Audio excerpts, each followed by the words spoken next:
फिर एक एजाज उनका ये भी है कि अल्लाह ताला उनको पुरसकून जिंदगी अता फरमाते हैं।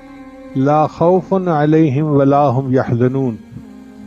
खौफ कहते हैं बाहर का डर, और हुस्न कहते हैं अंदर का गम। ना कोई बाहर का डर होता है, ना कोई अंदर का गम होता है, पुरसकून जिंदगी होती है।